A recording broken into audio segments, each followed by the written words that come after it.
G'day guys and gal. In Warhammer, names hold power. The God Emperor of Mankind is the greatest being in the galaxy, whilst the Eye of Terror is a really scary place to go for a holiday. It just makes sense. So there is absolutely no surprise that the planet of Armageddon has gone through the most intense wars the galaxy has ever seen. There have been like 7 planet-wide wars on that planet alone, each one bigger than the last. The funny thing is that the planet was called Armageddon before it became a never-ending war zone. Like bruh, why would you call a strategically important industrial hive world Armageddon? It'd be like calling a bar Virgin Choir Boys Are Us, and then be surprised and upset when your only patrons are a bunch of Catholic priests. No shit, the orcs are gonna attack a heavily defended world called Armageddon. But I digress. The lore of this war-torn world is actually a lot deeper and goes a lot further than the 40th millennium. Some might even say that this was the most significant planet during the Great Crusade. Some might even say that this planet was Ullanor. Before we get started, July, the month where Americans blow up a shitload of colourful gunpowder and get absolutely wasted. I'm kinda jealous, to be honest. It's also the month where we introduce the July Surfshark sponsorship. I know we do this every month, but the July one just feels a little bit extra special to me. You know the drill, and if you don't, you're about to. The internet is a big, scary place full of fake e-girls, obnoxious boomer governments, and worst of all, small Netflix libraries. All of these problems and more can be fixed with a simple solution, a VPN, or more specifically, Surfshark VPN. All you do is load it up, and with a single click, bam, you're pretty much in another country. Don't even need a plane ticket, baby. The best part is that Surfshark is doing a massive 83% off when you use my link and code below. And if the impossible occurs and you feel like the power of the VPN just isn't for you, then Surfshark do a 30-day money-back guarantee. Cheers to Surfshark for funding Leroy's dog food. Shit's expensive, you know?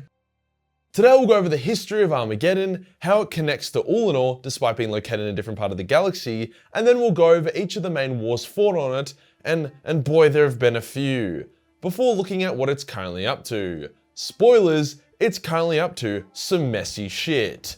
Let's get into it. The history of Armageddon doesn't start with Yarrick and Guzkull's bromance, nor does it start when Angron got his ass kicked by a bunch of Grey Knights, and then the Space Wolves had to teach the Inquisition a lesson about fucking with the first founding chapter. No, it begins over 10,000 years before then, during the Great Crusade.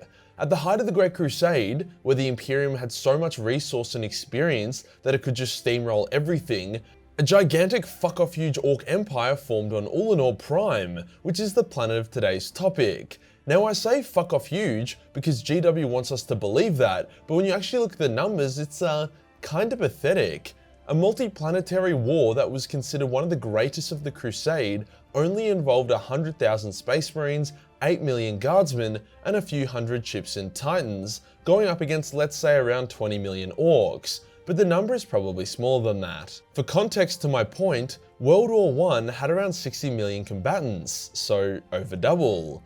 Yeah, nice going with that one. Really makes the scale of it seem so epic. Here's a quick tip for you, my dear viewer. To avoid having your immersion broken every time GW talks about scale, just add a 0 to everything. Space Marine chapters don't have 1,000 Marines in it, they have 10,000. The war in Ullanor didn't have 30 million combatants, it involved 300 million. Trust me, it really helps. Anywho, the power of multiple Space Marine legions, Titans, the Emperor and his Custodes and a couple Primarchs was unsurprisingly too much for a bunch of sentient fungus, hence the orcs on Ullanor were turbo-raped hard. The lore even says that the galactic population of orcs was devastated due to Ullanor, but like, bruh, are you saying that there's more people in China than there is orcs in the entire fucking galaxy? You know, for a bunch of nerds, GW sure is stupid. Moving on, Ullanor was basically turned into one big trophy to commemorate the Great Crusade, and it was just kinda left to do its own thing. Great Crusade continues, Horus Heresy breaks out, Horus turns the Emperor into a vegetabilized lithium battery as Horus gets Hadoukened into oblivion. Life goes on. Until about 1,500 years later when shit hits the fan. The War of the Beast had begun. Now the War of the Beast was a weird time that had some fun moments, but was overall a bit like, where the fuck did this come from? Basically, a Krork, which is a super Primarch tier orc that were used to fight gods millions of years ago, called the Beast, came out of nowhere and gathered to him the largest orc the galaxy had ever seen. He was a sentimental old fellow, so he took over Ullanor and made it the capital of his empire. Due to his effect on the orcs as a race became more intelligent and powerful, able to invent technologies that would have even impressed Necrons. For example, they created attack moons that could teleport anywhere in the galaxy. Vulcan was like, "Come here, beast, give me a hug," and led an attack on Ullanor, which resulted in Vulcan dueling the beast and blowing both of them up, killing the mighty Krork and kicking Vulcan out of the setting. The beast was beaten, until he wasn't. See, there was actually 6 Krorks who also came out of fucking nowhere, and they retook Ullanor. As one beast nearly beat the Imperium, 6 of them were too much to handle. All seemed lost. Until some Sisters of Silence did some weird voodoo reverse shit and made all the Krorks' brains explode.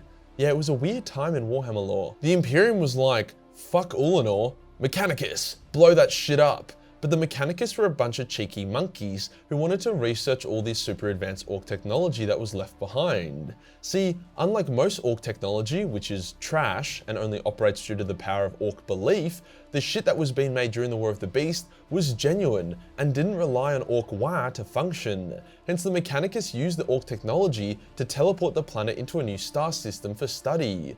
They then told the Imperium that the planet had been thrown into a nearby star and obliterated. Those cheeky Martians, I'm telling ya. The Mechanicus stripped the world of all orc influence and technology and left it abandoned. A few years later, the first Imperial settlers arrived on the planet, believing it to be new, and they called it Armageddon.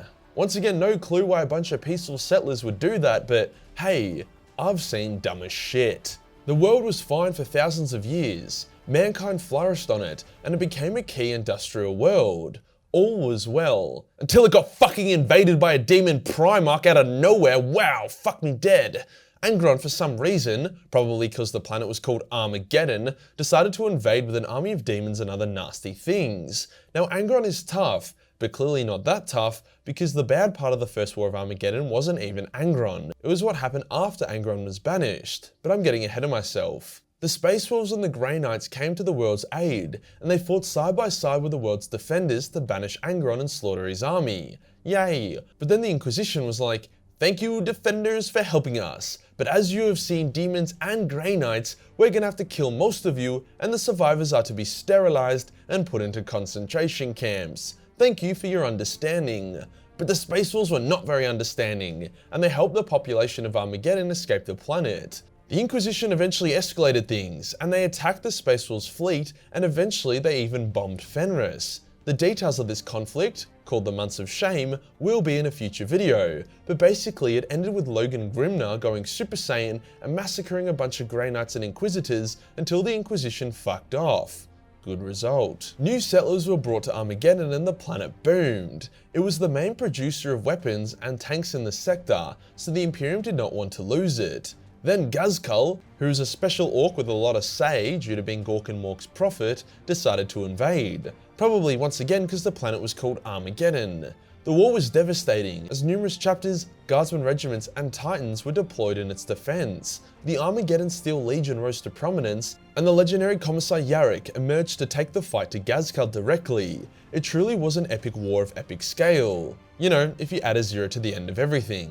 Eventually, due to the tenacity of Yarrick at the hive city of Hades, the Imperium was able to launch an insane counterattack and drive the Greenskins from the planet. The Second War of Armageddon was over.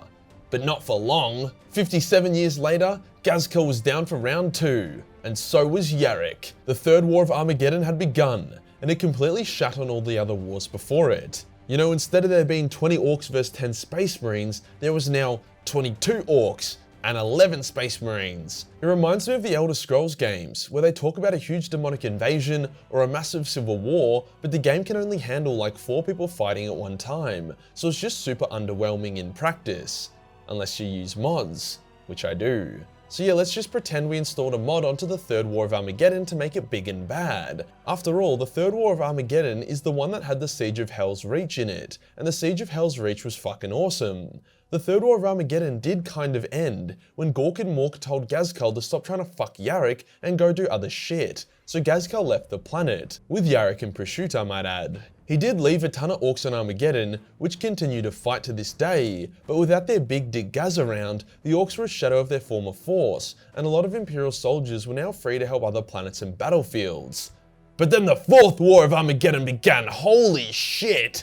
See, when Abaddon blew up Cadia in the ultimate act of bad sportsmanship, a great rift tore across the galaxy, and demons were everywhere. Armageddon got hit really bad, and half the planet was warped into a demon world, whilst demons of Khorne and Titsnitch fought for control. There was multiple occasions where the humans and orcs teamed up to deal with the demons. It really threw a spanner in the works. Eventually, the Imperium was able to drive out the demons and prevent Angron from spawning in again. But yeah, Armageddon has really gone through Armageddon.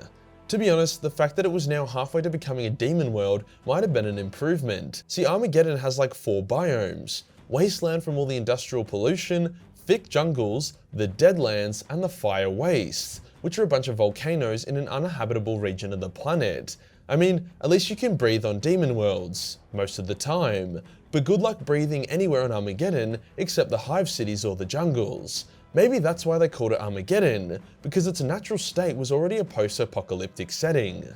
If you enjoyed the video and you want to support the channel, then Patreon is the place to be. For only $1 per month give you access to a boatload of Warhammer hentai. Hit the subscribe button, then hit the real subscribe button for more apocalyptic content. Join the Discord for more memes, and I'll see you in the next one. Peace.